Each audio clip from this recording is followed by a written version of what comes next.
নমস্কার বন্ধুরা, শ্রাবণী রান্নাঘরে আপনাদের সবাইকে স্বাগত জানিয়ে আমি আবারও একটা রান্নার ভিডিও নিয়ে আপনাদের সামনে চলে এসেছি। আজকের আমি আপনাদের রুই মাছ দিয়ে একটা ইউনিক রেসিপি বানিয়ে দেখাবো। আশা করি আপনাদের ভালো লাগবে। তার জন্য কিন্তু আমার পুরো ভিডিওটা আপনাদের দেখতে হবে। আর দেখা শুরু করার আগে একটা লাইক দেবেন, সুন্দর একটা কমেন্ট করবেন আর শেয়ার করতে ভুলবেন না। তাহলে চলুন আজকের আমি এই রুই মাছ দিয়ে কি বানাই সেটা আপনারা একবার দেখে নিন। রান্নাটা করার জন্য প্রথমে আমি এখানে দেখুন 4 পিস রুই মাছ নিয়ে নিয়েছি। আর মাছটা কিন্তু আমি এখানে খুব ভালোভাবে ধুয়ে পরিষ্কার করে রেখে দিয়েছি। এইবারে আমি মাছের মধ্যে প্রথমে আন্দাজ মতো নুন নিয়ে নেব আর দেব এখানে হলুদের গুঁড়ো। নুন আর হলুদ গুঁড়ো দিয়ে মাছটা কিন্তু প্রথমে খুব ভালোভাবে মাখিয়ে নিতে হবে। আমি এখানে নুন দিয়ে দিলাম আর দেব এখানে হলুদের গুঁড়ো দিয়ে কিন্তু মাছটা প্রথমে খুব ভালোভাবে মেখে নেব। এটা কিন্তু প্রথমে খুব ভালোভাবে মেখে নিতে হবে। আর আমি প্রতিদিনের মতো আপনাদের একটা কথাই বলবো যে প্লিজ আমার ভিডিওটা আপনারা টেনে টেনে দেখবেন না, পুরো ভিডিওটা দেখুন, আশা করি আপনাদের ভালো লাগবে। দেখুন আমি কিন্তু প্রথমে এইভাবে মাছের মধ্যে খুব ভালোভাবে নুন হলুদটা মাখিয়ে নেব। মাছের মধ্যে আমি এখানে প্রথমে নুন হলুদটা খুব ভালোভাবে মাখিয়ে নিয়েছি। আর অন্যদিকে কিন্তু গ্যাসটা অন করে একটা কড়া বসিয়ে দিয়েছি। এইবারে আমি কড়ার মধ্যে দিয়ে দেব অল্প সামান্য একটু সর্ষের তেল। এখানে কিন্তু আমি রান্নাটা সর্ষের তেলেই করব। আর আপনারাও চেষ্টা করবেন রান্নাটা সর্ষের তেলে করার, তবেই কিন্তু রান্নাটা খেতে ভালো হবে। আর এখানে তেলটা কিন্তু আমি কড়াই দিয়ে দিয়েছি। এইবারে তেলটাকে একটু গরম হতে দেব। তেলটা আমার এখানে গরম হয়ে গেছে। এইবারে আমি তেলের মধ্যে দিয়ে দেব, এখানে আমি রেখেছি অল্প সামান্য একটু কুমড়ো। সেটা কিন্তু একদম সরু সরু করে কেটে ধুয়ে পরিষ্কার করে রেখে দিয়েছি। সেই কুমড়োটা কিন্তু তেলের মধ্যে দিয়ে দিলাম। দিয়ে কুমড়োটাকে প্রথমে ভালোভাবে ভেজে নেব। কুমড়োটা কিন্তু এইভাবে তেলের মধ্যে দিয়ে আর গ্যাসটাকে লোতে দিয়ে এইভাবে একটু তেলের মধ্যে খুব ভালোভাবে ভেজে নিতে হবে। আর এই সময় কিন্তু আমি এর মধ্যে কোনো রকম নুন বা হলুদ কিছুই দেব না, শুধুমাত্র কুমড়োটা দিয়েই কিন্তু একটু সময় নিয়ে এইভাবে কুমড়োটা একটু ভেজে নিতে হবে। কুমড়োটা আমার এখানে ভাজা হয়ে গেছে। আর কুমড়োটা কিন্তু এখানে একেবারে যে লাল লাল করে তা কিন্তু ভাজিনি, কিন্তু কুমড়োটা কিন্তু এখানে সুন্দর করে দেখুন ভেজে নিয়েছি, ভাজাটা হয়ে গেছে বোঝাই যাচ্ছে। এইবারে কুমড়োটাকে আলাদা করে তুলে আমি রেখে দেব। আর এই কুমড়োটাকে তুলে কিন্তু একটু ঠান্ডা হতে দিতে হবে। আমি কুমড়োটাকে আলাদা করে তুলে রেখে দেব। কুমড়োটা আমি এখানে ভেজে আলাদা করে তুলে রেখে দিয়েছি। এইবারে একটা মশলা রেডি করে নেব। তার জন্য মিক্সিং জার নিয়ে নিয়েছি। মিক্সিং জারের মধ্যে দিয়ে দেব এখানে সর্ষে। এখানে আমি রেখেছি 1.5 চামচ কালো সর্ষে আর 1.5 চামচ সাদা সর্ষে।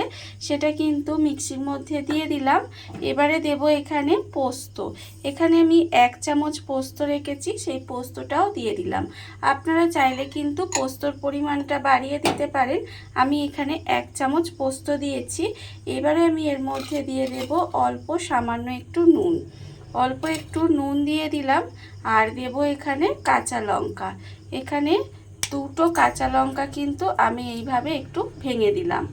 2টো কাঁচা লঙ্কা এইভাবে হাত দিয়ে একটু ভেঙে দিয়েছি। এইবারে এটাকে প্রথমে একটু শুকনো গুঁড়ো করে নেব। এটাকে কিন্তু প্রথমে শুকনো গুঁড়ো করে নিতে হবে। মশলাটা আমার এখানে প্রথমে শুকনো গুঁড়ো করা হয়ে গেছে। আমি কিন্তু এটা শুকনো প্রথমে একটু গুঁড়ো করে নিয়েছি। এইবারে আমি এর মধ্যে দিয়ে দেব অল্প সামান্য একটু জল। অল্প একটু জল দিয়ে দিলাম। দিয়ে মশলাটা কিন্তু আবারও একটু ভালোভাবে পেস্ট করে নিতে হবে। অল্প একটু জল দিয়ে কিন্তু আমি আবারও মশলাটা খুব ভালোভাবে পেস্ট করে নিয়েছি। এটা কিন্তু পেস্ট করা হয়ে গেছে। এখনও কিন্তু মশলা রেডি হয়নি, আর একটু বাকি আছে। দেখুন এইবারে আমি এর মধ্যে দিয়ে দেব যে কুমড়োটা আমি এখানে ভেজে রেখেছিলাম। আমি এখানে মশলা রেডি করতে করতে কুমড়ো ভাজাটা কিন্তু আমার এখানে ঠান্ডা হয়ে গেছে। আর এটা কিন্তু অবশ্যই ঠান্ডা করে নেবেন। আমার এটা রেডি হয়ে ঠান্ডা হয়ে গেছে। এই কুমড়ো ভাজাটা এবার এর মধ্যে দিয়ে দেব।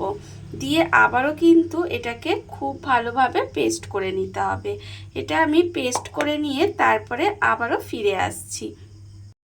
মিক্সির মধ্যে ভাজা কুমড়োটা দিয়ে কিন্তু আমি একসঙ্গে আবারও কুমড়োটাও কিন্তু ভালোভাবে পেস্ট করে নিয়েছি। পেস্ট করা কিন্তু হয়ে গেছে। এইবারে আমার মশলা একেবারে রেডি হয়ে গেছে। এবারে আমি কি করব দেখুন, একটা বড় বাটি নিয়ে নেব। বাটির মধ্যে কিন্তু মশলাটা প্রথমে ঢেলে নেব। আর এই রান্নাটা করতে কিন্তু খুব কম সময় লাগে আর কম উপকরণে রান্নাটা হয়ে যায়, খেতে কিন্তু অসম্ভব সুন্দর লাগে। আপনারাও কিন্তু রোজ একই রকম রুই মাছের ঝাল ঝোল না খেয়ে এইভাবে যদি কোনোদিনও বানিয়ে নেন তাহলে দেখবেন খেতে কিন্তু ভীষণ ভালো লাগে। এবারে বাটির মধ্যে প্রথমে আমি পুরো মশলাটা আগে নিয়ে নেব। মশলাটা আমি এখানে বাটির মধ্যে ঢেলে নিয়েছি। এবার আমি এর মধ্যে দিয়ে দেব আন্দাজ মতো অল্প একটু নুন আর হাফ চামচ হলুদের গুঁড়ো। নুনটা কিন্তু বুঝে দেবেন, তার কারণ মশলা করার সময় ওর মধ্যে কিন্তু আমি অল্প একটু নুন দিয়েছি, তাই নুনটা এখানে একটু বুঝে ব্যবহার করতে হবে। এইবারে আমি এর মধ্যে দিয়ে দেব অল্প একটু সর্ষের তেল। কাঁচা সর্ষের তেল আমি এখানে দিয়ে দেব। অল্প একটু কাঁচা সর্ষের তেল দিয়ে দিলাম। দিয়ে মশলাটা প্রথমে খুব ভালোভাবে একটু মিশিয়ে নেব। এইভাবে হাত দিয়েই কিন্তু আমি মশলাটাকে খুব ভালোভাবে প্রথমে মিশিয়ে নেব। আর মেশানো দেখুন হয়ে গেছে, মশলা কিন্তু একেবারে সুন্দরভাবে রেডি হয়ে গেছে। এইবারে আমি মাছগুলোকে নেব আর মাছগুলোকে নিয়ে মাছের মধ্যে কিন্তু এইভাবে খুব ভালোভাবে মশলাটা মাখিয়ে দিতে হবে। প্রত্যেকটা মাছ আমি এখানে নিয়ে নেব। নিয়ে এই মশলাটা মাছের সঙ্গে কিন্তু খুব ভালোভাবে প্রথমে মাখিয়ে নিতে হবে। মাছের মধ্যে এখানে মশলাটা খুব ভালোভাবে মাখিয়ে নিয়েছি। এইবারে এটাকে আমি 10 মিনিট মতো রেস্টে রেখে দেব। 10 মিনিট মতো এইভাবে মশলাটা যদি আপনারা মাখিয়ে রেখে দেন তাহলে মাছের মধ্যে সমস্ত মশলাটা ঢুকে যাবে এবং খেতে ভালো লাগবে। সেই জন্য আমি এটা কিন্তু 10 মিনিট এইভাবে রেখে দেব। 10 মিনিট আমার হয়ে গেছে। আর অন্যদিকে দেখুন গ্যাসটা অন করে আবারও কিন্তু কড়াটা বসিয়ে দিয়েছি। এইবারে আমি কড়ায় আবারও দিয়ে দেব 1 চামচ মতো সর্ষের তেল। 1 চামচ সর্ষের তেল দিয়ে দিলাম। দিয়ে তেলটাকে কিন্তু আবারও একটু গরম করে নিতে হবে। তেলটা আমার গরম হয়ে গেছে। এবারে আমি তেলের মধ্যে দিয়ে দেব একটা শুকনো লঙ্কা। একটা শুকনো লঙ্কা আমি মাঝখান থেকে একটু ফাটিয়ে রেখেছি, সেই শুকনো লঙ্কাটা আমি এখানে দিয়ে দিলাম। এইবারে আমি এর মধ্যে দিয়ে দেব অল্প সামান্য একটু কালো জিরে ফোড়ন দিলাম। কালো জিরেটাও কিন্তু তেলের মধ্যে দিয়ে এইভাবে একটু তেলের মধ্যে নাড়াচাড়া করে ভেজে নেব।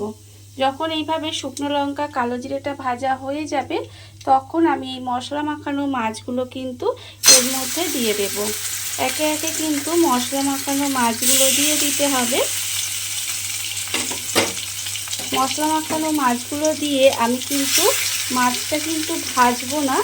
দেখুন আমি কিভাবে করি, আপনারা পুরো ভিডিওটা না দেখলে কিন্তু বুঝতে পারবেন না যে আমি কিভাবে করছি।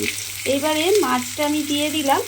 আর আমি দেবো এর মধ্যে যে বাটিটায় মশলা মাখিয়েছিলাম সেই বাটিটায় মিক্সি ধোয়া একটু জল দিয়ে দিলাম।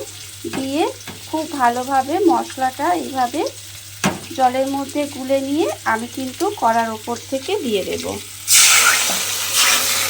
এইভাবে আমি কড়ার ওপর থেকে দিয়ে দিলাম। দিয়ে আবারও কিন্তু আরেকটু বাটিতে লেগে আছে, আমি আর অল্প একটু জল দেব। সেই জন্য আবারও বাটির মধ্যে অল্প একটু একেবারে অল্প জল দিলাম। দিয়ে আবারও কিন্তু এই জলটাও দিয়ে দেব। আর কিন্তু খুব বেশি জল এর মধ্যে দেয়া লাগে না। এইভাবে গ্যাসটা লোতে দিয়ে ঢাকা দিয়ে আমি এবার একটু রান্না হতে দেব। খুব কম সময় কিন্তু রান্নাটা হয়ে যায় আর খেতে তো অসম্ভব সুন্দর হয়। আপনারা সত্যি বলছি একই রকম রুই মাছের রান্না না খেয়ে একবার কিন্তু এইভাবে মাছটা রান্না করে দেখতে পারেন। আশা করি আপনাদের ভীষণ ভীষণ ভালো লাগবে। দেখুন আমি কিন্তু মশলার বাটিটা ধুয়ে জল দিয়ে দিয়েছি। এইবারে গ্যাসটাকে একেবারে লোতে দিয়ে দেবেন। দিয়ে ঢাকা দিয়ে এইভাবে কিছুক্ষণ রান্না হতে দেবেন যাতে মাছটা খুব ভালোভাবে সেদ্ধ হয়ে যায়। গ্যাসটা লোতে দিয়ে আমি কিন্তু এইভাবে প্রায় 20 মিনিট মতো রান্না করে নিয়েছি। তার মাঝখানে একবার কিন্তু মাছগুলোকে একটু উল্টে দিয়েছিলাম, আর মাছটা কিন্তু আমার এখানে রান্না হয়ে গেছে। দেখুন মাছ কিন্তু একেবারে সুন্দর করে সেদ্ধ হয়ে গেছে, রান্না আমার একেবারে রেডি হয়ে গেছে। এইবারে আমি নামানোর আগে এর মধ্যে দিয়ে দেব ওপর থেকে একটু কাঁচা সর্ষের তেল দিয়ে দেব, আর দেব আমি এখানে 3টে চেরা কাঁচা লঙ্কা দিয়ে দিলাম। দিয়ে এবার গ্যাসটাকে অফ করে দেব। অফ করে কিছুক্ষণ এইভাবে ঢাকা দিয়ে রেখে দিয়ে তারপরে আপনাদের পরিবেশন করে দেখাবো ঠিক কেমন হলো। আর আপনারাই বলুন, গরম ভাতের সঙ্গে এটা যদি থাকে তাহলে আর কি কিছুই লাগবে? আর কিন্তু কিছুই লাগবে না। এবার আমি আপনাদের পরিবেশন করে দেখাবো ঠিক কেমন হলো। দেখুন বন্ধুরা, বাড়িতে থাকা কত অল্প উপকরণে কত অল্প সময় কত সুন্দর একটা রুই মাছের ইউনিক রেসিপি তৈরি হয়ে গেছে, আপনারা দেখতেই পেলেন। আর এটা কিন্তু খেতে অসম্ভব সুন্দর হয়। এইভাবে কিন্তু আপনারাও একদিন হলেও বাড়িতে বানিয়ে দেখতে পারেন। আর এই ভিডিওটা যদি আপনাদের ভালো লেগে থাকে, আপনারা যদি ফেসবুক থেকে দেখে থাকেন পেজটি ফলো করে দেওয়ার অনুরোধ রইল। আর যদি ইউটিউব থেকে দেখে থাকেন চ্যানেলটি সাবস্ক্রাইব করে নেওয়ার অনুরোধ রইল। তাহলে চলুন ভিডিওটা আমি এখানেই শেষ করছি। আপনারা সবাই ভালো থাকবেন, সুস্থ থাকবেন। আবারও হাজির হব নতুন কোনো রান্না নিয়ে।